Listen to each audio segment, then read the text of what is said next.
Welcome to No Fly Cruise Tips, and this is especially for our North American friends with the opportunity of doing a no-fly transatlantic return on the Norwegian Bliss in April to May 2023. And there she is. Now, the Bliss, she will leave from Miami on April the 8th. It's an 11-day cruise and goes to Barcelona via the Azores.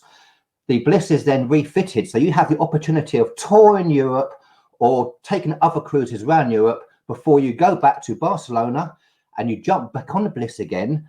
And she now sails back to New York via Spain, via Portugal, via Madeira, via the Azores, yes, and via Bermuda. So that's a fantastic opportunity for a no-fly transatlantic return cruise from North America.